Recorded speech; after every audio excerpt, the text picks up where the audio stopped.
Extension of fisheries. The fisheries have been extended from three sources: the utilization of untapped species, the cropping of hitherto unattractive areas, and the development of more novel methods of culture and harvesting. During recent years, many new fisheries have started to flourish, such as Peruvian anchoveta, Alaska pollock, Bering Sea flatfishes and herring, and several more. In future, fishing method may be extended in the cool temperate parts of southern hemisphere. Krill. Uneaten food of whales is also found suitable for human consumption as food. Approximately 80% of the prey of blue and fin whales is krill, the shrimp Euphausia superba, each of which contains 7% fat and 16% protein. Aquaculture. To increase the yield of certain edible species of freshwater and marine fishes, mollusks and crustaceans and other aquatic organisms, fish farming or aquaculture that includes their culturing and herding, has been employed and at a commercial scale in Hong Kong, Philippines and Japan. Framework are lowered into shallow offshore waters and allowed to colonize with sedentary mollusks like oysters and mussels with sense species. The individuals grow on ropes that hang clear of the action so that they are out of the reach of predators such as starfish. Although productive, such systems are very vulnerable to contamination, and since the organisms filter large quantities of water, their ability to concentrate substances toxic either to themselves or to consumers is very high. Livestock is renewable resource. The branch of agriculture which is mainly concerned with the breeding, feeding and caring of domestic animals is called animal husbandry. When it incorporates the study of proper utilization of economically important domestic animals, it is called livestock management. Livestock biz. Cattle, buffaloes, sheep, goats, pigs, camels, horses, donkeys, mules, ponies, etc. form an important renewable resource, as they provide milk, eggs, meat, skin, leather, horn, dung and other products.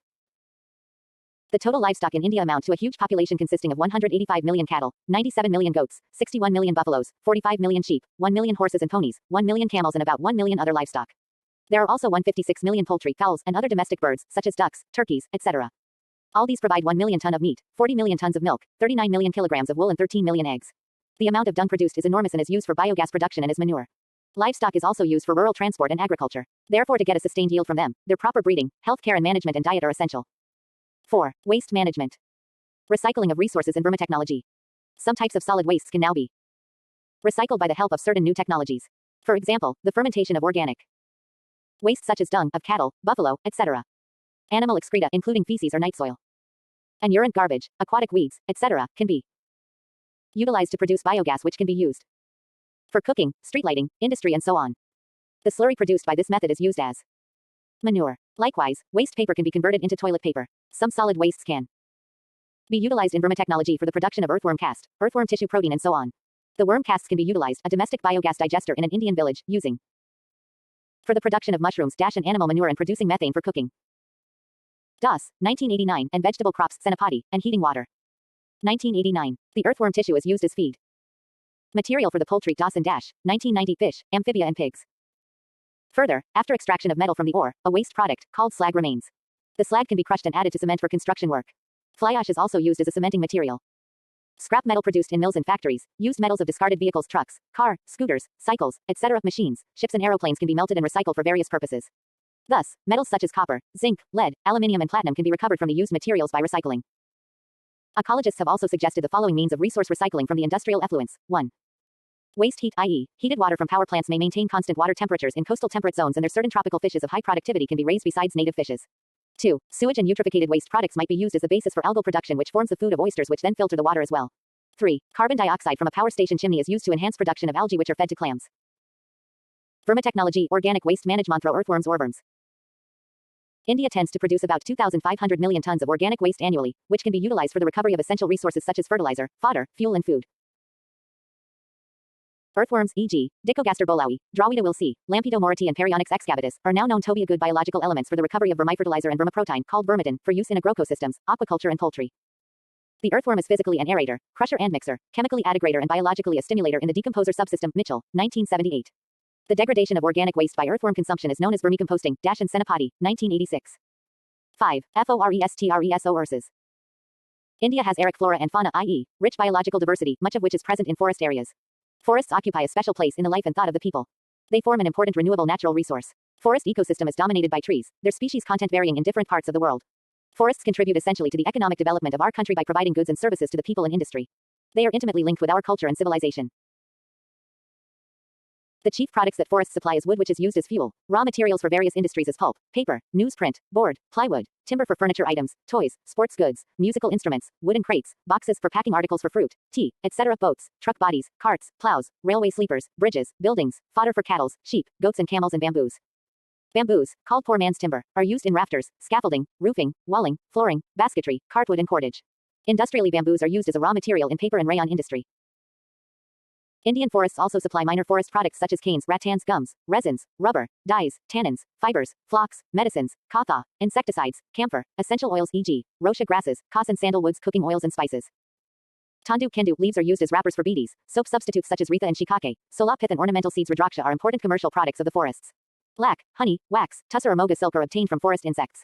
Feathers, horns, hides and ivory are also other significant forest product obtained from forest wildlife. For tribal people, forests also provide food, tuber, roots, leaves, fruits, meat from birds and other animals. Besides above discussed uses, forests are also a major factor of environmental concern, providing protection to wildlife, help in gaseous i.e., Colorado, cycles of atmosphere, tend to enhance local rainfall and water holding capacity of soil, maintain the soil fertility, regulate the Earth's temperature regimes and water cycle, check soil erosion, landslides, shifting of sand and silting and reduce the flood havoc. Forests play an important role in reducing atmospheric pollution by collecting the suspended particulate matter and by absorbing carbon dioxide. Lastly, forests have aesthetic and touristic values and serve as gene reserve of important species. Forest cover. According to Brubaker, 1984, the total forest area of the world in 1900 was nearly 7,000 mha equals million hectares. By 1975 it was reduced to 2,890 mha, and if this trend continues by 2000 AD, it would be nearly 2,370 mha. IDIS also estimated that major reduction will be in tropics and subtropics, 40.2%, being only 0.6% in temperate areas. In the tropics and subtropics, too, maximum reduction would be 50% in Asia and the Pacific. This occurs mainly due to population explosion in these areas. According to CFC equals Central Forestry Commission, the forest cover of India in 1980 was around 74.8 mha, 22.7% of the total land mass. This data have been contradicted by remote sensing surveys which have shown that it is hardly 14%. Among 16 different forest types of India, the most common is the tropical dry deciduous, 38.7%, followed by tropical moist deciduous, 30.9%, both forming the major bulk, 69.6%, of the forest area in India.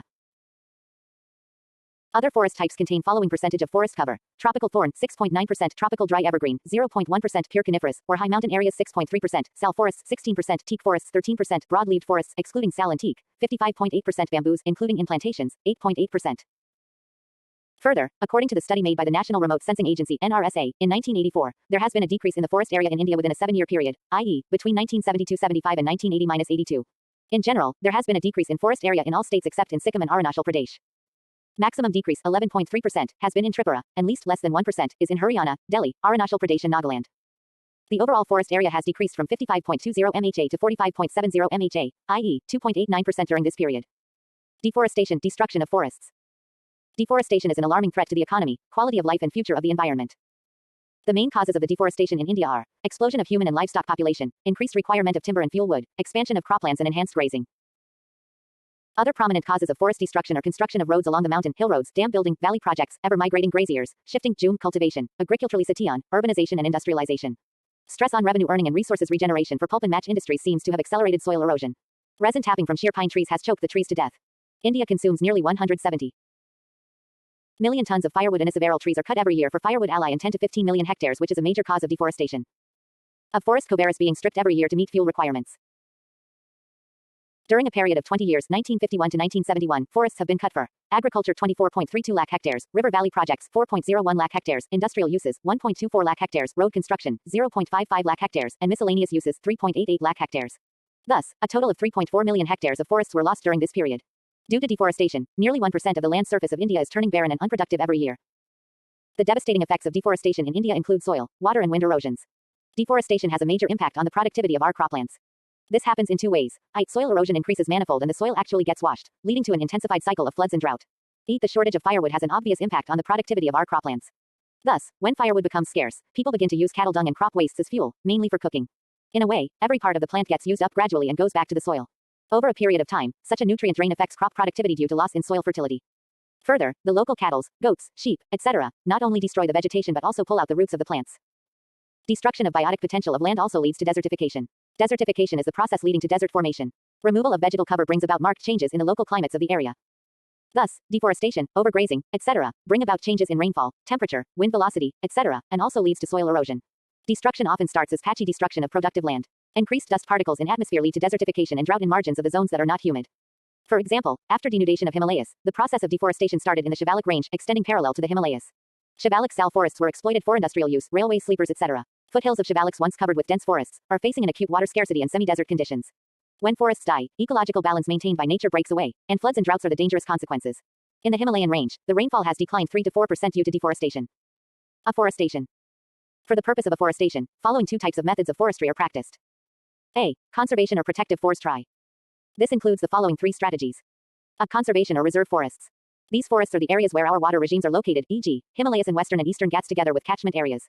They also include national parks, sanctuaries, sacred groves, biosphere reserves and all ecologically fragile areas. In these areas, no commercial exploitation can be allowed. These areas, in fact, need protection from fuel-starved villagers and fodder-starved cattle. The real goal of eco-development, conservation of reserve forests, cannot be achieved without getting support from public such as Chipko Movement and Honeybee Network of Professor A.K. Gupta, AIIM, Ahmedabad. Chipko Movement. Chipko, a Hindi word which means to embrace or to hug. Hugging the trees is an age-old practice in the Himalayan region. In 1970, Gopswar and some 20 villages of the Teri Garhwal district of Uttar Pradesh were devastated by flash flood in the Alaknanda River. This flood occurred due to deforestation and was an eye-opener for the villagers. The people of these villages under the leadership of Kandi Prasad Bhatt pledged that they would not permit any more felling of trees. The people, mostly women, started hugging trees whenever forest contractors tried to cut them down. This movement became very successful and was popularized all over the world by Sunderlal Bahuguna.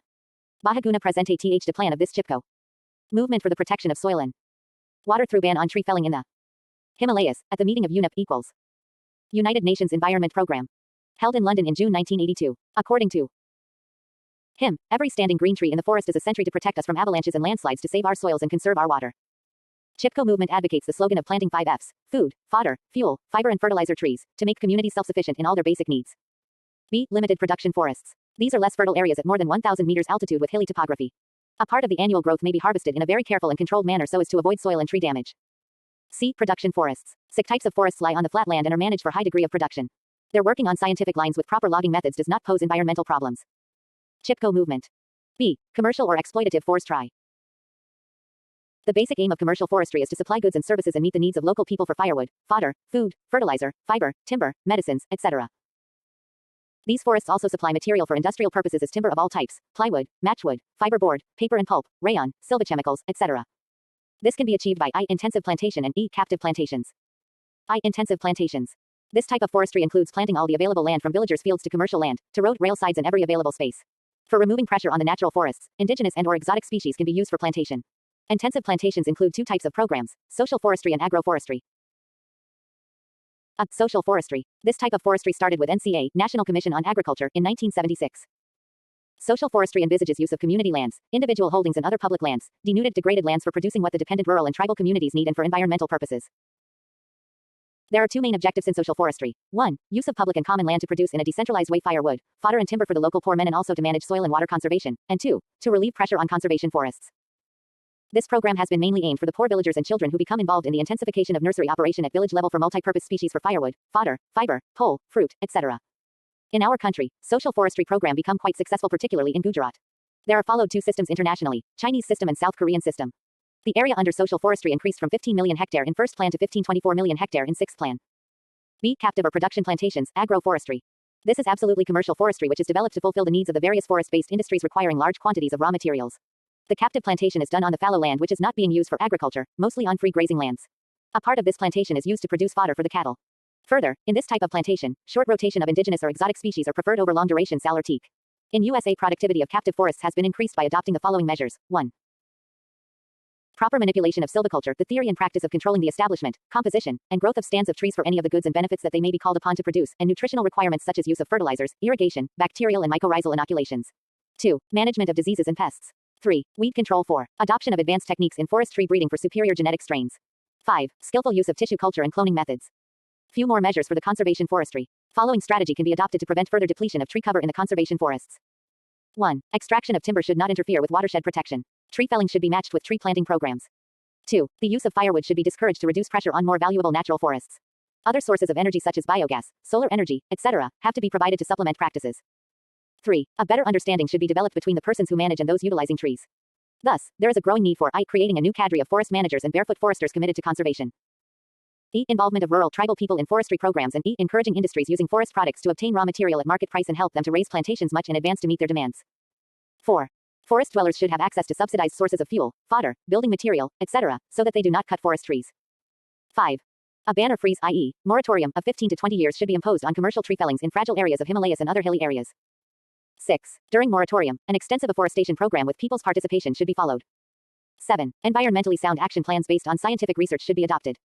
8. By the help of people's cooperatives, community forests should be developed around villages. 9. Protection of standing forests should be done. 10. Creation of new stock should be made. 11. Masses and voluntary agencies should be involved in the task of tree planting. 12. Building of information base have to be made. Forest conservation through law. The National Forest Policy 1952 stated that 1/3 of the geographical area of the country should be under forest. Forest Conservation Act, 1980 was enacted with a view to check indiscriminate derivation and diversion of forest land to non-forest purposes. This act was amended in 1988 to incorporate stricter panel provisions against violators. 6. RARNGEMANAGEMENT, Grassland Management.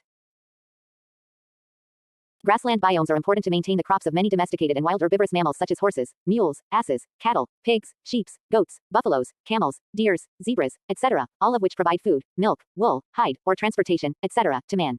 The range management involves an important application of ecological principles in maintaining the grassland biomes. The objective here is to preserve grasslands for maximum forage, i.e., food for cattle. In India, most of the grasslands represent the seral stages in succession, and if they are not maintained by grazing and fire, they would develop into forest communities.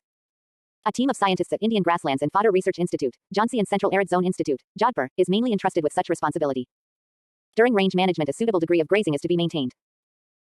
Some species are more palatable to the stock and are very sensitive for grazing, and, thus, overgrazing usually results into their disappearance from the area, where now some unpalatable, annuals, weeds, shrubs start to grow and turn the area into man-made desert. The palatable plant species, which are sensitive to grazing, have been called the decreasers, whose disappearance from the area is an indicator of grazing stress and warning signal for range managers. Overgrazing has certain other ecological effects. Reduction of the mulch cover of the soil occur. Microclimate becomes more dry and severe and is readily invaded by xerophytic plants. Due to absence of humus cover, mineral soil surface is heavily trampled when wet and produces puddling of the surface layers, which in turn reduces the infiltration of water into the soil and accelerates its runoff, producing drought. These changes all contribute to the reduction of the rate of energy flow, and the disruption of the stratification and periodicity of the primary producers results in a breakdown of the biogeochemical cycles of water, carbon and nitrogen. Water and wind erosion completely break down a very dry grassland microclimate. Further, intensive grazing, which results in increased areas of bare soil, creates a new habitat for burrowing animals such as mice, jackrabbits, gophers, prairie dogs, locusts, etc., which render sterile much areas of forage lands. In range management, fire plays an important role. Under moist conditions, fire favors grass over trees, and under dry conditions, fire is often necessary to maintain grasslands against the invasion of desert shrubs. Burning of Cynodon dactylon increases forage yields. 7. Wildlife management. Wildlife management involves the following 3 main steps. 1. The restoration of the habitat. 2. Enforcement of the law to stop poaching completely. And 3. Prevention of competition from domestic livestock regarding the grazing activity. The latter step may result in avoidance of transmission of diseases. Management programs also involve the establishment of more national parks, wildlife sanctuaries, and biosphere reserves. For details, see Chapter 16. 8. Water resource and its management. Water occurs naturally in gaseous, solid, and liquid phases. Man's use of it is nearly all concerned with the last state and is also dominated by his demand for water relatively low in dissolved salts, i.e., freshwater. Freshwater is a precious resource and is obtained from the following 3 natural sources. A. Rainwater. India receives about 3 trillion meters of water from rainfall, which amounts to about 105 to 117 centimeters annually. This is a huge resource and largest in the world. But almost 90% of this precipitation falls between mid-June and October. Of the total annual precipitation, India utilizes only 10%, which may increase about 26% by 2025 AD. There is a need of good management of rainwater resource. B. Surface flow. In India, surface flow takes place through 14 major river systems, namely 1. Brahmani, 2. Brahmaputra, 3. Kaveri, 4. Ganga, 5. Godavari, 6. Indus, 7. Krishna, 8. Mahanadi, 9. Mahi, 10. Narmada, 11. Periyar, 12. Sabarmati, 13. Sabarnarekha, and 14. Tapi. Between them they share 83% of the drainage basin, account for 85% of surface flow. Apart from them, there are 44 medium and 55 minor river systems. These are fast-flowing, monsoon-fed, and originate in the coastal mountains. Of the major rivers, Brahmaputra, Ganga, and Indus basins along with Godavari cover more than 50% of the country. Only 4 rivers, namely Brahmaputra, Ganga, Mahanadi, and Brahmani, are perennial rivers with a minimum discharge of 0.47 mm/km. Year. C. Groundwater.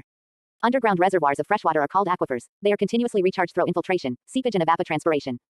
The total volume of groundwater found in aquifers is estimated to be 42.3 by 10 feet degree m. At present, about 25% of the groundwater is being used by man. Agriculture uses the maximum amount of water in the world. This amount is about 73% and leads to a lot of pressure on groundwater. Excessive use of groundwater depletes aquifers, lowers the water table, and may lead to salinization, waterlogging, and alkalinization of the soils. As the human population goes on increasing, so do agriculture and industrial activities. As a result, there is a considerable demand for water resources. Water resource management. Water resource management should ensure that there is no wastage or misuse of water. Pure water is made available to man for various purposes, and water storage and distribution is done in a scientific way. Usually, water is wasted by leaking taps and excessive irrigation. Public awareness should be made against using more water than is necessary. There are central and corresponding state organizations which are concerned with specific aspects of water resource management. Some of them have been tabulated in Table 15.2. A. Quantitative management of water. Water resource management. Resource. Water is an integral part of land, soil productivity base, and its misuse can cause soil degradation and soil erosion. So water management becomes necessary for crop yields and other activities. Primary channel flow originates in upper catchments, and these watersheds are very important for future. 1. Watershed managements. Availability of water in a given soil environment is a critical factor and is related to erosion, siltation, loss of plant cover and productivity. In India, floods bring considerable damage resulting in loss of life and property each year. Due to floods, the plains have become silted with mud and sand and affect the cultivable lands. The National Commission on Floods has calculated that the land areas prone to floods has doubled from 20 million hectares in 1971 to 40 million hectares in 1980. The worst flood-suffering states are Assam, Bihar, Orissa, UP, and West Bengal. The management of rainfall and resultant runoff is very important and found to depend on watersheds. To recall, a watershed is an area bounded by the divide line of water. Thus, it may be a drainage basin or stream. The Himalayas are one of the most vital watersheds in the world. These watersheds are threatened by deforestation and other ecological malpractices and have resulted in the depletion of water resources. Thus, for watershed management, the following measures are adopted. 1. Soil and land use survey. 2. Soil conservation in catchments of river valley projects and flood-prone areas. 3. Afforestation, social forestry programs and drought-prone area development programs. 4. Desert development and 5. Control of shifting cultivation. 1. Some Indian organizations involved in water resource management. Name of agency, nature of management. 1. Central Water Commission, surface water. 2. Central Groundwater Board, groundwater. 3. Indian Meteorological Department, precipitation. 4. Central Pollution Control Board, water quality. 5. Ministry of Agriculture and ICAR, water use for agriculture. 6. Department of Environment, Forests and Wildlife, environmental impact, Ministry of Environment and Forests. Assessment. 7. Central Public Health and Environmental Engineering, water supplies, sanitation and Ministry of Urban Development, sewage disposal. 8. Department of Power, hydroelectric power. 9. Department of Forests, watershed management. 2. River valley projects. The environmental side effects of river valley and hydropower projects can be classified in following 3 categories. 1. Impacts within and around the area covered by dam and reservoir, e.g., changes in microclimate, loss of vegetal cover, soil erosion, variation in water table and enhanced seismic activities due to pressure of water. 2. Downstream effects caused by alteration in hydraulic regime. And 3. Regional effects in terms of overall aspects including resource use and socioeconomic aspects. Other impacts caused by construction of dams and reservoirs are the following. 1. Blasting operations in hilly tracts for road construction can cause considerable damage to the environment through loosening of hillsides and resultant landslides, sedimentation of reservoirs, drying up of springs and flash floods. The creation of new settlements for the workmen and rehabilitation of project ousties equals expelled population in the watershed areas may increase the ecological hazards. In recent years, environmentalists like Sundar Lal Bahuguna, Mehta Patekar and others have opposed the construction of the following river projects. 1. Terry Dam Project, UP. 2. Narmada Sagar Project, Madhya Pradesh. 3. Sardar Sarovar Project, Gujarat. 4. Badgat Project, MP. 3. Irrigation, waterlogging and salinity. Rainwater is conserved through wells, reservoirs, budding of streams and canal systems. Canal irrigation increased by 6.7 million hectares, from 1950-51 to 1978-79. It is found harmful to soils which degrade due to water logging and salinity. In India, more than 20% of irrigated land is damaged due to water logging and salinity. B. Qualitative management of water resource. Availability of potable or drinking water is becoming increasingly difficult. There is a lot of industrial liquid waste. There are very poor urban sewerage and sewerage treatment facilities, and there is heavy pollution load on water. Measures of qualitative management of water fall in 2 categories. 1. Short-term measures. These include the following measures. I. Pollution control of urban settlement sources. E. Sewerage regulation, discharge of effluents only in municipal sewers, etc. E. Proper pattern of sewage collection systems. I. B. Pollution control of industrial sources. V. Environmental planning guides for industrial estate. V. Protection of drinking water resources. And B. Coastal management. 2. Long-term measures. The SEER plan for each river basin and are of following nature. I. Preparation of water use maps. The SEER to classify and zone river waters based on best uses. E. Evaluation of pollution potential in the river basin. And E. Preparation of water quality map on the basis of continuous water quality monitoring. 9. TAND USEPIANNING and management. Land is a precious resource, since it is put to diverse use by man. India, with a land area of 88,000 kilometers, which is about 2.4% of the world, supports 15% of the world's population. There were about 238 million people in India in the year 1901 and are now about 850 million. The per capita land resource available now in India is less than 0.4 hectares, in comparison to more than 0.9 hectare in China and about 8.4 hectares in the USSR. About 44% of our land is used for agriculture, 23% is covered with forests, 4% is used for pastures and grazing fields, 8% for housing, agroforestry, industrial areas, roads and so on. The 14% land is barren and about 8% is used for miscellaneous purposes. The rapid increase of urbanization and migration of population from rural areas to towns and cities has created many problems. All this has led to the utilization of agricultural land for housing, construction of office buildings, industries, and so forth. The rational use of land resource is possible by adopting an integrated land use policy which involves prevention of land misuse and reclamation of degraded and underutilized land, wastelands, fallows, etc. Reclamation of abandoned mines and brick kilns may yield some much required land. Fertile agricultural land should not be sacrificed for non-agricultural purposes, such as road building, development of industries or construction of water reservoirs. Urban areas should not be developed on agricultural lands. 10. SOILEROSION and SOILCONSERVATION. It is a common experience that the soil is liable of removal from one place to another whenever there is physical force, such as storm or flood, or running water. The dust blows along with wind or flows in runoff water, usually after rains. Thesis. called erosion. The term, erosion, is derived from the Latin word erodere which means to gnaw away, or tear away. Rama Rao 1962 called soil erosion as creeping death of the soil. Soil erosion refers to physically detaching soil particles from their original place and transporting them to some other place. Thus, though it takes a very long time to build the soil, its erosion by the forces of rain and runoff water, wind action, etc., is a soil erosion. Rapid process, volume and intensity of precipitation, slope conditions, vegetation cover and wind speed are some important factors of soil erosion. Type of soil erosion. Based on various agents that bring about soil erosion and the form in which the soil is lost during erosion, there are following types of soil erosion. 1. Water erosion. Water erodes or cuts and removes soil chiefly in 4 ways. I. Sheet erosion. The soil is removed in small but uniform amounts from all over and therefore, does not leave a mark behind. E. Rill erosion. The runoff water moves rapidly and cuts small stream-like structures. E. Gully erosion. Several rills converge towards the steep slopes and join to form broad channels of water called gullies. IV. Riparian erosion or stream bank erosion. The rivers during floods splash their water against the banks and thus, cuts through them. 2. Wind erosion. Erosion due to wind is very common and includes saltation, suspension and surface creep. During dust storms, a huge quantity of dust is raised high and transported to great distances. The wind lifts finer particles high up called suspension, whereas the coarser and heavier particles roll along the surface called surface creep. The rolling particles rub the ground and due to abrasive action help in loosening the soil. The process continues and more dust particles gather as the storm advances. In the arid regions, where rainflow is low, drainage is poor and high temperatures prevail, water evaporates quickly leaving behind the salts. Salt accumulation occurs mainly in lowlands around the oceans. The salts are normally chloride, sulfates, carbonates and nitrates of potassium, magnesium and sodium. The salts also include chlorides and nitrates of calcium. The major portion of such salty soil is carried by wind in the form of small leaps. 3. Landslide erosion. The hydraulic pressure caused by heavy rains increases the weight of the rocks at cliffs which come under the gravitation force and finally slip or fall off. 4. Erosion due to overhunting, overgrazing and deforestation. Human beings are involved directly or indirectly in accelerating the rate of erosion. In the normal course of development of communities, the edaphic conditions and other environmental conditions attain some sort of dynamic equilibrium with the vegetation and other biota. As a result of this, the soil is held in position by vegetation cover. Killing of lions, tigers and other carnivores by man results in increased population of herbivore. The natural balance gets upset. Herbivores in greater numbers damage the natural vegetation by grazing in greater quantities. Natural vegetation is also damaged by scraping and deforestation. All these lead to the removal of protective plant cover from the soil surface. The beating of raindrops on the bare soil raises soil particles selectively, finer particles of clay and humus being lighter are raised to greater heights than sand particles. Thus, the finer components which are accidentally more fertile brought upon the surface and these seal and clog the pores. The accumulated water fails to percolate down and therefore, runs down the slope.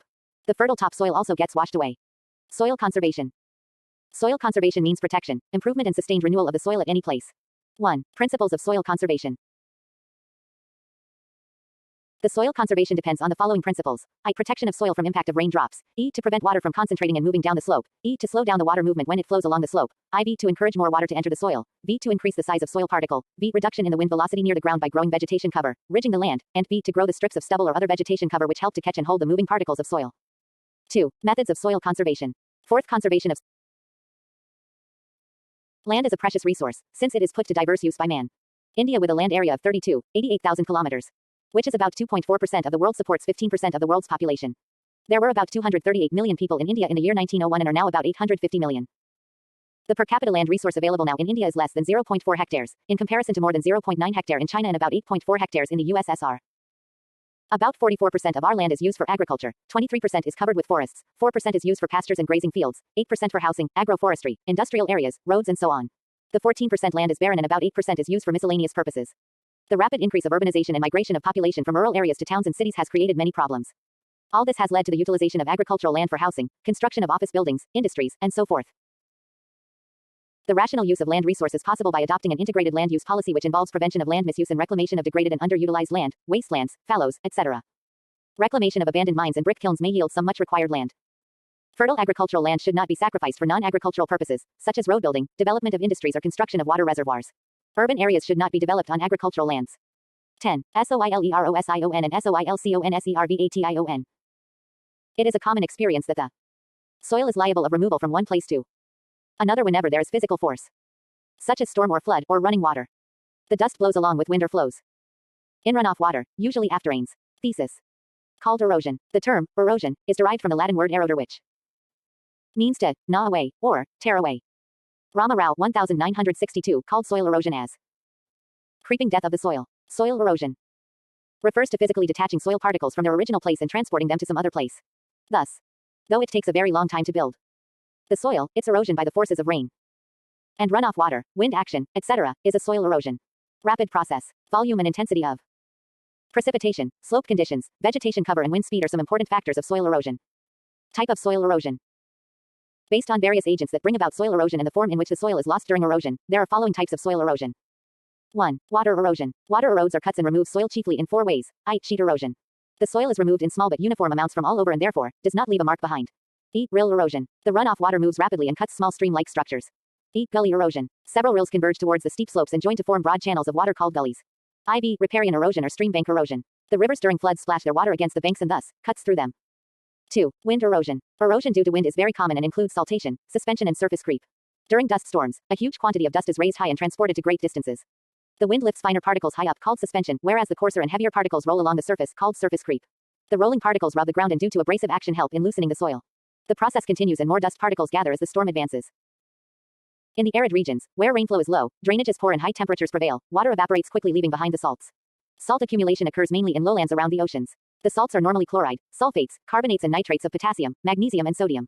The salts also include chlorides and nitrates of calcium. The major portion of such salty soil is carried by wind in the form of small leaps. 3. Landslide erosion. The hydraulic pressure caused by heavy rains increases the weight of the rocks at cliffs which come under the gravitation force and finally slip or fall off. 4. Erosion due to overhunting, overgrazing and deforestation. Human beings are involved directly or indirectly in accelerating the rate of erosion. In the normal course of development of communities, the adaptive conditions and other environmental conditions attain some sort of dynamic equilibrium with the vegetation and other biota. As a result of this, the soil is held in position by vegetation cover. Killing of lions, tigers and other carnivores by man results in increased population of herbivore. The natural balance gets upset. Herbivores in greater numbers damage the natural vegetation by grazing in greater quantities.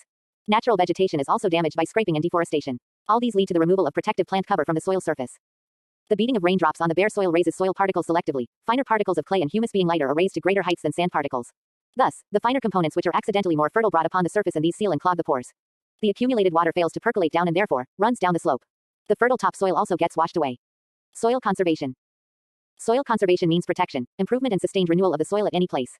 1. Principles of soil conservation. The soil conservation depends on the following principles. I. Protection of soil from impact of raindrops. E. To prevent water from concentrating and moving down the slope. E. To slow down the water movement when it flows along the slope. IV. To encourage more water to enter the soil. V. To increase the size of soil particle. V. Reduction in the wind velocity near the ground by growing vegetation cover, ridging the land. And B. To grow the strips of stubble or other vegetation cover which help to catch and hold the moving particles of soil.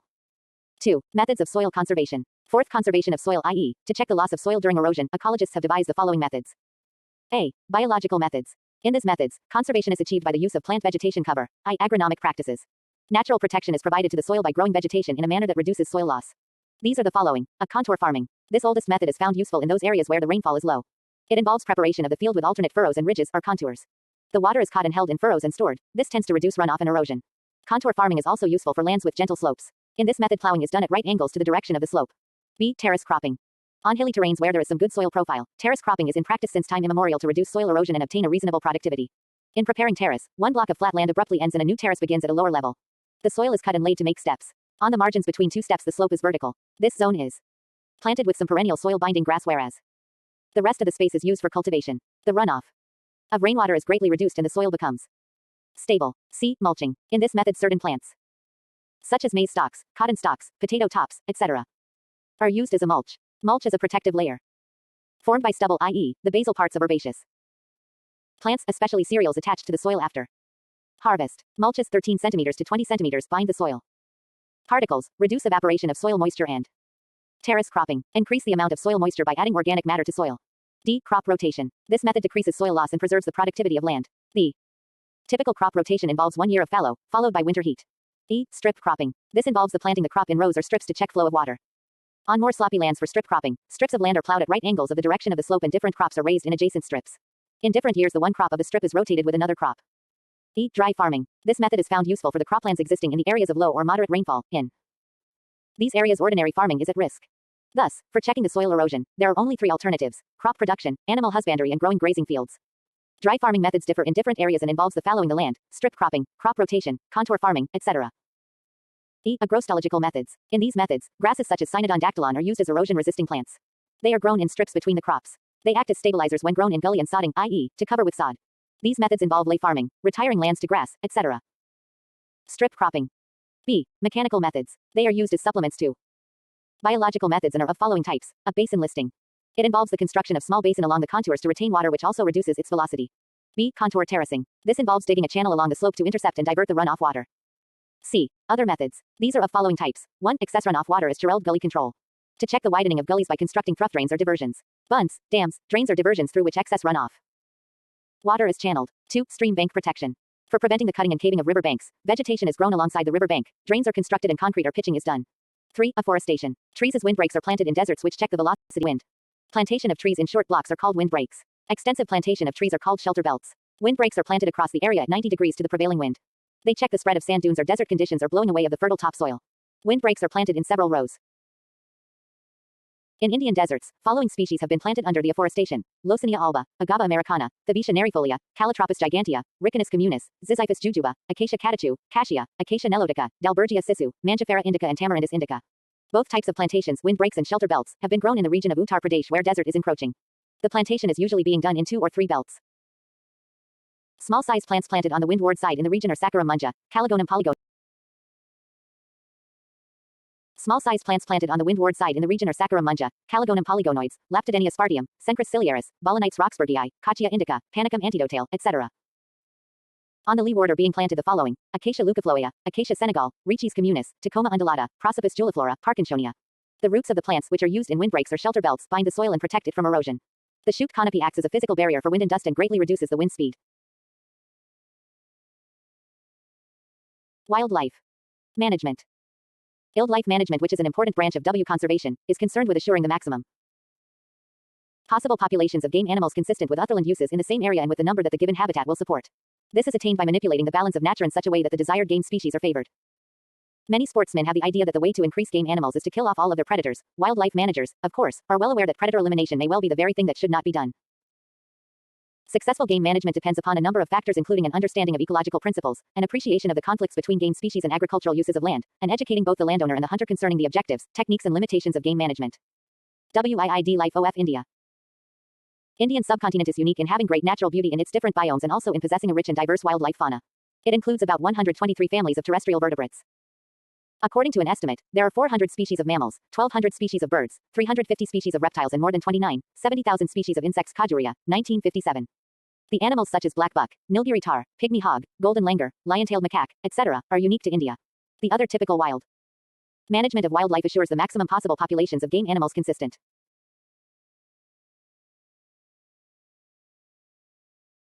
Animals of India are elephant, rhinoceros, deer such as musk deer, castor, barking deer, kotra, spotted deer, cheetal, hog deer, hogiran, mouse deer, Indian chevrotain, swamp deer, barasinga, dancing deer, sambar thaman, and Kashmir stag, antelopes such as black buck, four-horned antelope chowsingha, Indian gazelle chinkara, and blue-bulled nilgai bison, wild buffalo, Himalayan ibex or wild goat capra sibrica, wild boar, wild ass, Nilgiri tar, carnivores such as big cats such as lion, tiger and leopard, striped hyena, jackal Canis aureus, wolf Canis lupus, desert cat Felis libica, desert fox.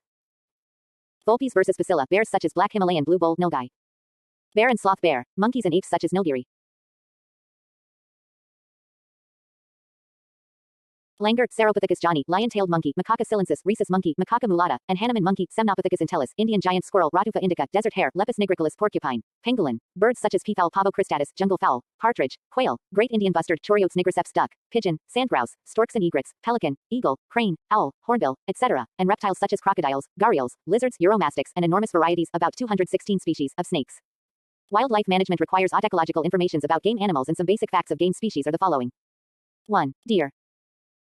The deer belong to the family, Cervidae, of the mammalian order, Artiodactyla, and they are herbivores and form significant component of grazing food chains of the Indian forests. They control the overgrowth of forest vegetation and themselves become food of carnivores. Due to limited shelter and food supply, deforestation, urbanization, mass hunting, etc., there has been a great reduction in the number of deer population in India. Sangai of Manipur or brow-antlered deer, Cervus ld, is at the verge of extinction. Mouse deer, Tragulus memina, stands just 30 centimeters off the forest floor. It has no antlers but male has downward pointed canines that look like tusks. Its small size helps them to evade predators by hiding beneath low bushes. Timid and gentle, these dwarfs lend enchantment to Indian forests and are subject of Indian folk tales. The musk deer, Moschus moschiferus, is found at 2,500 to 4,000 meters altitudes in Himalayas, Himachal Pradesh, northern Uttar Pradesh, Nepal and Sikkim. It is about 50 centimeters high, has long ears, short tail and gallbladder, but no antlers and no pit glands, suborbital glands below the eyes. Male or buck has downwardly projecting canines of the upper jaw. It is a shy animal and lives a solitary life. This deer has been almost hunted out mainly for musk, which is a valuable product used as perfume fixative and is important ingredient of several Ayurvedic and homeopathic drugs and is obtained from the musk pouch existing below the skin of abdomen of buck. For the conservation of musk deer, a national park of 1,000 sq.km has been established at Manali in Kulu Valley by Himachal Pradesh government. The barking deer or rib-faced deer, Cervellus montihec, is found at the altitudes of 2,000 to 3,000 meters and has 4 subspecies in India. It is 61 centimeters in height and has suborbital glands below eyes. Buck has antlers and non-protruding canines. It lives in pairs or small families in thickets and being diurnal, grazes in the morning and evening hours. The dancing deer or sambar, Cervus unicolor, is large-sized 150–160 centimeters high, browsing and gregarious deer, occurring in the herds of 4 to 12 animals and is found in forests all over the country. It has very long, up to 100 centimeters, antlers. The spotted deer or cheetal, Axis axis, is 76 to 91 centimeters high, grazing and gregarious deer, living in the herds of 20 to 30. It is spotted with white on rich brown coat. The buck has long slender antlers, each of which has 3 branches or tines and is shed annually. It is mostly found in the forests of Indian plains and in hill up to 1333 meters but are not found in Assam, Punjab and Rajasthan. It prefers open-type forests with good grazing sites and running streams. The hog deer, Axis porcinus, is smaller and stouter in build and has hog-like appearance. It lives either solitary or in pair and prefers to live in grass patches bordering on forests. It is diurnal and comes out to feed only during morning and evening. 2. Antelopes and other herbivores. 1. Antelopes. In India there are 4 species of antelopes: the Indian gazelle, nilgai, black buck and chausingha. The Indian gazelle or chinkara, Gazella dorcas benneti, is mostly found throughout desert region of southern part of Uttar Pradesh and Rajasthan. It lives in herds of 3 to 5 animals and has adaptations to live in extremely arid conditions, kilometers away from drinking water sources. Prakash, 1977. It prefers to live in open grasslands with thick bush cover. They feed on a variety of grasses and browse on shrubs. The nilgai or blue bull, Boselaphus tragocamelus, occurs in plains and Rajasthan deserts but not in Bengal and Assam, living in small herds of 4 to 10. It prefers to stay near cultivated lands but is also found in desert grassland. It is 131 to 137 cm high, females being smaller. Young bulls and cows are tawny equals light yellowish brown, but old males have iron gray color. Both sexes have a short dark mane on the neck. Male has small cone-shaped curved horns. In Thar Desert it is regarded sacred like cow, swa spared from hunting. However, it is killed under Crop Protection Act, because herds of nilgai inflict severe damage to crops. The black buck has its 4 subspecies in India: Antelope cervicapra rajputanae, Antelope cervicapra, Antelope cervicapra rupicapra and Antelope cervicapra centralis. Black buck is a graceful and fast-running animal which occurs in grassy plains of India and avoids forests. It inhabits regions having scrub vegetation in the vicinity of tanks and lakes where they pass the day hiding under bushes and become active during night. The male antelope is brown or black in color while doe and fawns are yellowish-brown in color. Male has spirally ringed, unbranched, long 46 centimeters and permanent horns. There occur large preorbital glands below the eyes of both sexes. Black buck is a polygamous and gregarious animal and its herd often includes single male, several 50 or more females and a few fawns. Almost all subspecies of black bucks have been hunted out from most part of India and now they occur in appreciable numbers only in certain pockets of Rajasthan, especially around the villages of Bisnoi caste, of Hindus, who protect them from hunting. The 4-horned antelope or chausingha Tetracerus quadricornis has 2 pairs of horns, the front pair being shorter. It occurs in the foothills of the Himalayas and in Bundelkhand region. It mostly leads a solitary life. 2. Wild buffalo. The wild buffalo, Bubalus, is a large-sized, robust animal having streamlined body. It prefers tall grassy forests close to marshy areas in the vicinity of rivers and lakes. It was once distributed over the grass jungles and river in forests of the Gangetic Plain, the Terai, Assam and eastern peninsular India down to the river Godavari. Great hunting of wild buffalo has restricted them now only to Assam, Manas and Kaziranga sanctuaries, the Nepal Terai and Bastar district in Madhya Pradesh. According to Sheshadari, 1969, there are only 1425 wild buffaloes in India. 3. Bison. Mithun, bull gaur or bison Bos gaurus, is a relative of ox and is found in Andhra Pradesh, Orissa, Madhya Pradesh and Bihar. Due to certain epidemic diseases such as rinderpest and enteric viral disease, numerous individuals were wiped out some years ago and now a few bisons are mainly confined to Bandipur in Karnataka. 4. Wild goat and sheep. In India, wild goat and sheep are restricted to north. Ibex is found in the Himalayas. The Nilgiri tahr, Hemitragus hylocrius, is the only one to be in south, in Nilgiris, Tamil Nadu. It moves about in herds and grazes on grasses. This species is greatly endangered due to habitat disturbance, predation by black panther and wild dogs, dhole, and hunting by poachers, and only 450 tahr are present today. Davider, 1975. 5. Elephant. The Indian elephant, Elephas maximus, is the largest terrestrial mammal and is confined to the terai and the foothills because of its dependence on succulent grass, bamboo and plenty of water. It is gregarious and its herds move constantly in the search of new feeding grounds. Its population is hunted out mainly for Tuscan, now Periyar Sanctuary, Madras, has some elephants. 6. Rhinoceros. The Indian rhinoceros, Rhinoceros unicornis, is found in the grasslands and jungle area of the foothills of the Himalayas, central Nepal, and certain pockets of plains of West Bengal and Assam. It prefers swamps and open savanna, covered with the tall elephant grass. A full-grown rhinoceros is 1.8 meters in height and 3 to 9 meters in length. It has a single horn on the nose. The horn is made of keratinized skin and matted hair. It is said to have aphrodisiac and other medicinal values, so that large sums are paid for it. This results in indiscriminate shooting and its near extinction in India. It is a slow, solitary animal and is strictly territorial. 7. Wild ass. The wild ass Echis hemionus cur had a fairly wide distribution in the dry regions of northwest India, Jaisalmer and Bikaner, but their distribution now become restricted to the Little Ran in the southern part of the Thar Desert, where G. 1963 estimated their number to be 870. In past, the population of wild ass severely reduced due to hunting, catching for breeding mules, Sura disease and South African horse sickness disease. However, people around the Little Ran are orthodox and vegetarian and do not molest the wild ass in spite of the fact they inflict serious damages to crops. Because it is the only true wild ass of the world, so it needs protection and conservation. Prakash, 1977. 8. Wild boar. The wild boar, Sus scrofa cristatus, has a long mobile snout with terminal nostrils. The canines of both jaws grow continuously and form long triangular and up curved tusks for defense and digging roots. They are better developed in males. The wild boar or pig is omnivorous. It feeds on carrion, snakes, insects, roots, tubers and cultivated crops. It is gregarious, living in families in grass or bush of marshy places and is now rare and is mostly found in small numbers along the Aravalli ranges in the easternmost part of wild boar.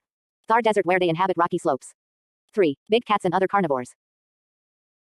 India has a variety of world-known large-sized cats and other carnivores which are as follows. The Asiatic lion, Panthera leo persica, was found in the Thar Desert, in the arid plains of Sindh, and Rajasthan and Punjab. It is on record that the last lions were shot at Anadra and at Jaswantpura of Rajasthan Desert in about 1876. In India, lions are now preserved only in the Gir Sanctuary, in Gujarat, on the southwest of the Thar Desert. Its extermination is well known. The cheetah, Acinonyx jubatus venaticus, was found in central India, Deccan region, and in Thar Desert up to Jaipur in Rajasthan. Sheshadri 1969 stated that it disappeared from Rajasthan about the turn of this century, from central India in 1920s, and in Deccan it was last reported in 1952. Now the cheetah, one of the most beautiful, agile and fastest animal, is regarded to be extinct from India. The tiger Panthera tigris is a gracious carnivore which is distributed in Uttar Pradesh from the Himalayas to the Vindhya forests in the south. In Himalayas it is found up to an elevation of about 2,000 meters. It lives in a variety of habitats, from thorn forests to the dense terai forests. According to an estimate, in 1948, the tiger population was 20,000 to 25,000, but in 1958, about 4,000, and in 1970 less than 3,000, merely 1540. Daniel, 1970. To save the tiger from extinction in India, Project Tiger has been launched in 1972. This project planned to create tiger reserves in selected areas of India. Due to this effort, considerable improvement was observed in tiger population in 1973, Table 16:1. Table 16:1. Increase in tiger population due to Project Tiger, Newsletter, 1977, Volume I, Number 1. Tiger reserve population in 1972, population in 1973. 1. Manas 3141. 2. Palamas 2230. 3. Simplipal 1750. 4. Corbett National Park 4455. 5. Ranthambore 14206. Kanha National Park 4348. 7. Melghat 2732. 8. Bandipur 1019. The leopard, Panthera pardus, is the smaller spotted cousin of tiger which can live in all types of forests. Once it was found all over India, but now its number has been drastically reduced. Leopard is given full protection in the Mount Abu Sanctuary, however, can be hunted under license from the Indian Wildlife Act. The snow leopard Panthera unica is found in the high Himalayas from Kashmir to Sikkim near snowline. It has a creamy gray coat with large black rings. It is greatly hunted for its fur and now is endangered species. Other important cats are clouded leopard, Neofelis nebulosa, leopard cat, Felis bengalensis, Pallas's cat, Felis manul, caracal, Felis caracal, etc.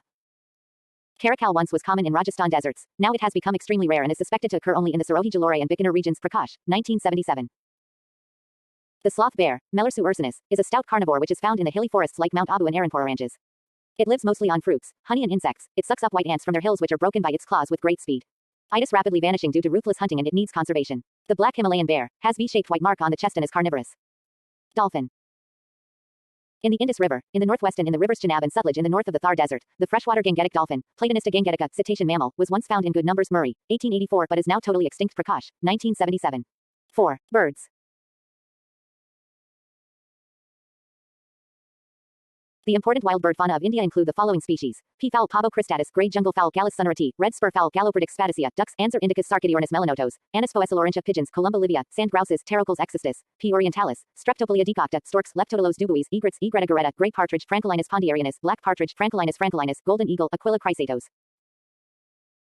Vultures Gyps bengalensis, Neophron percnopterus, spotted-billed pelican Pelicanus philippensis, Ceres crane, Grus antigone, quails Coturnix, C. coromandelica, and great Indian bustard Choriotes nigriceps. Certain birds such as osprey, great Indian bustard, cranes, mountain quail, horned owl, red-starred avocet, pink-headed duck, etc., are on the verge of extinction, if not saved. Great Indian hornbill with its peculiar nesting behavior is the pride of India and needs to be saved. The great Indian bustard is a large Indian game bird having a heavy body, long neck and long bare running legs. It is essentially an inhabitant of wide, open dry scrubby plains and waste, broken undulating lands of the Rajasthan, West Punjab and Gujarat. It is ruthlessly hunted out for its delicious flesh and is almost at the verge of extinction. In 1980, an international conference was held at Jaipur to assess its present position and to suggest conservation steps to save it from extinction. Indian bustard is almost at the verge of extinction. 5. Crocodiles and other reptiles. The following 3 Indian aquatic reptiles have been found endangered: the estuarine crocodile Crocodilus porosus, subnose crocodile, freshwater or marsh crocodile or mugger Crocodilus palustris, and Gharial Gabiolus gangeticus.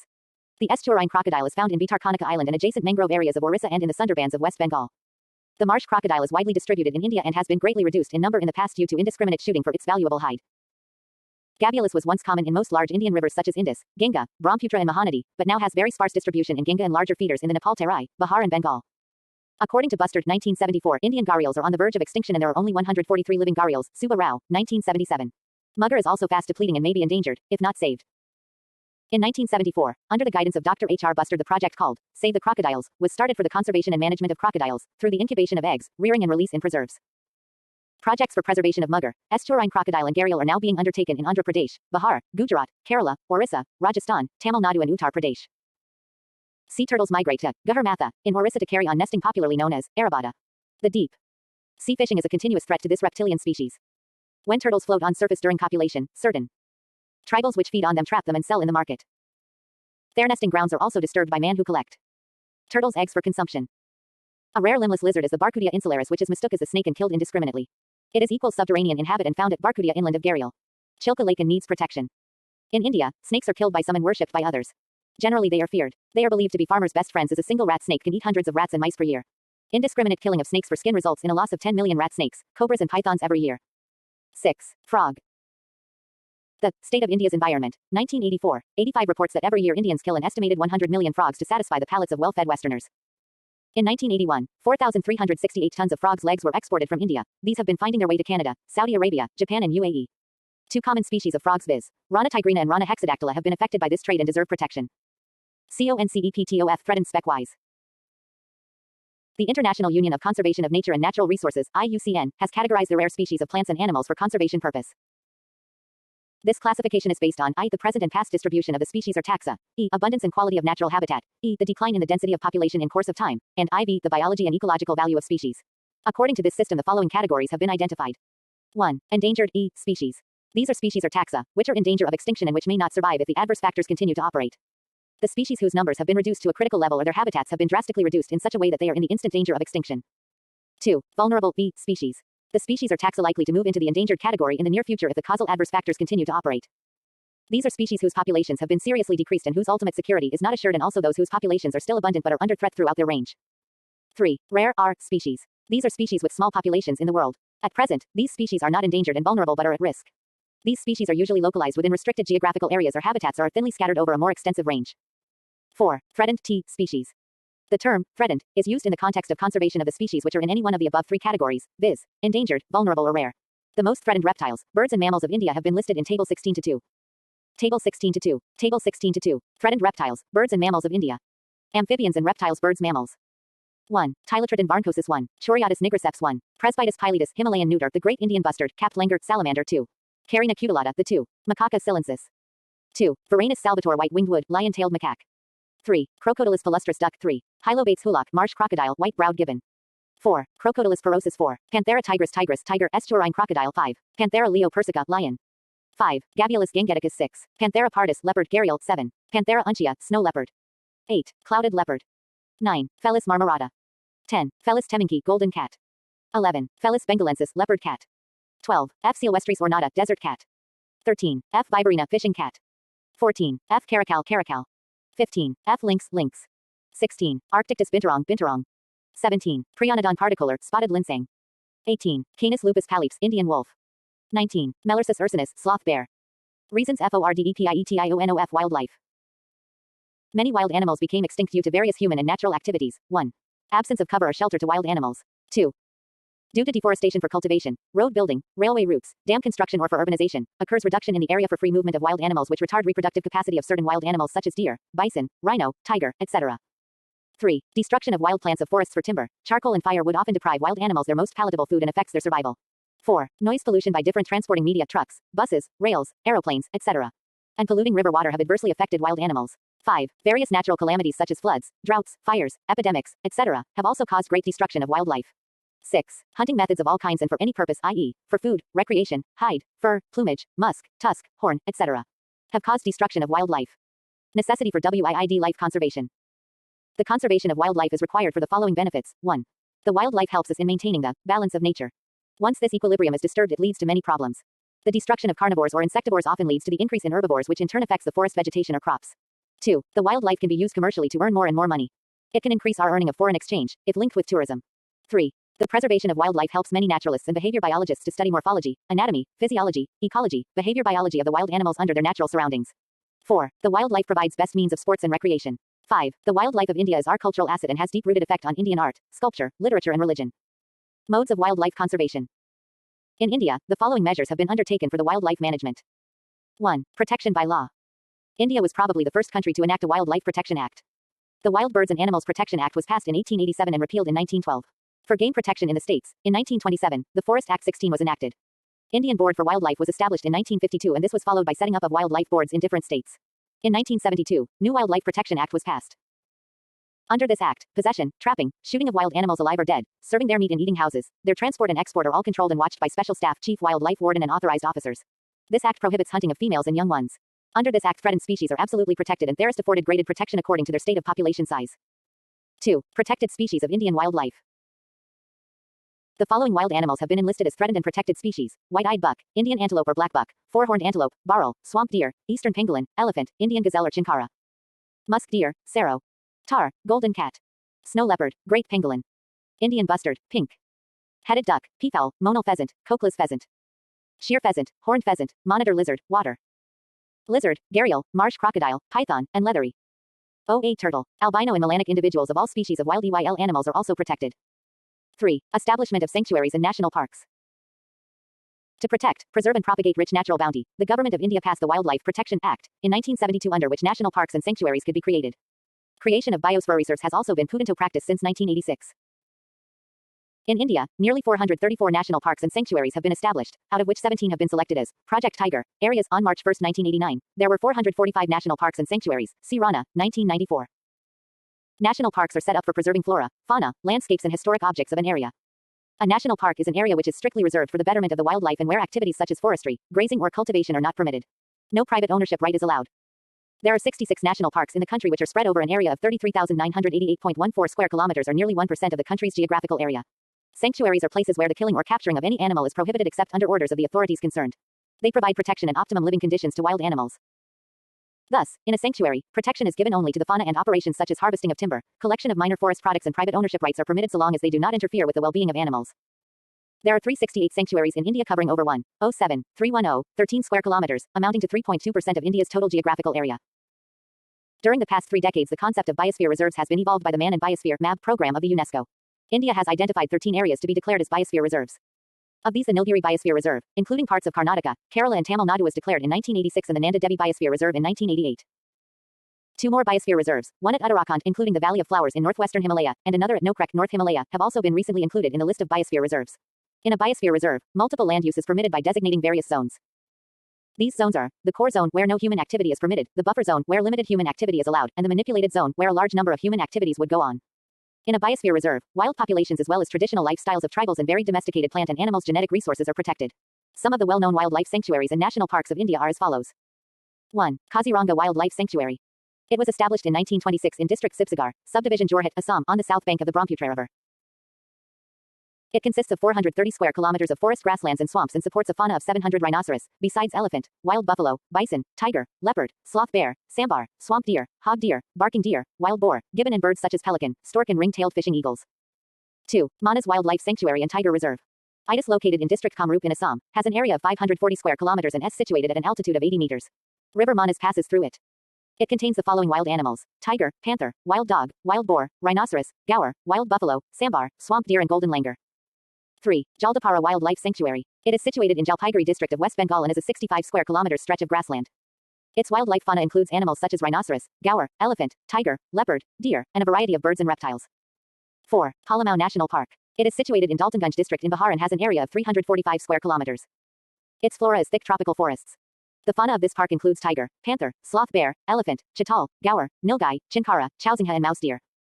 5. Hazaribagh National Park. This national park was established in 1954 in Bihar. It has an area of 184 square kilometers of thick tropical forests. The typical fauna of this park includes wild boar, sambar, nilgai, tiger, leopard, sloth bear, hyena and gaur. 6. Simlapal National Park. It is situated in district Mayuribhanj in Orissa and has an area of 2,750 sq.km. It is covered over by dense sal forests and is chosen for Project Tiger. Its typical fauna includes tiger, elephant, deer, peafowl, talking mynas, chital, sambar, panther, gaur, hyena and sloth bear. 7. Chilka Lake. This largest inland lake has an area of 1,000 square kilometers and is about 100 kilometers from Bhubaneswar, Orissa. Its typical fauna includes waterfowls, ducks, cranes, ospreys, golden plovers, sandpipers, stone curlews, flamingos, etc. 8. Kolameru Bird Sanctuary. This is a small bird sanctuary near Tadapalagudam in Andhra State. It is a breeding place for pelicans and many marine birds visit this place. 9. Vedanthangal Bird Sanctuary. This small size but very old sanctuary extend over a lake of about 0.30 square kilometers, 85 kilometers south of Madras. Many migratory birds regularly visit this temporary lake. The regular visitors of this lake are birds such as spoonbill, open-billed stork, egrets, ibis, cormorant, darter, gray heron, pelican, snipes and dabchick. 10. Gwindi Deer Park. It is situated near Madras city and has mainly chitals and blackbucks. A few albinos of blackbuck are also found here. 11. Point Calamara Wildlife Sanctuary. This is situated at the southern tip of the Thanjavur district of Tamil Nadu abutting the Palk Strait. Its backwater and lagoon is visited by flamingos and pelicans. Its nearby Vedaranyam forests has a fauna of numerous black bucks, chitals and wild boars. 12. Mundantherai Sanctuary. It was established in 1962 in Tirunelveli district of Tamil Nadu and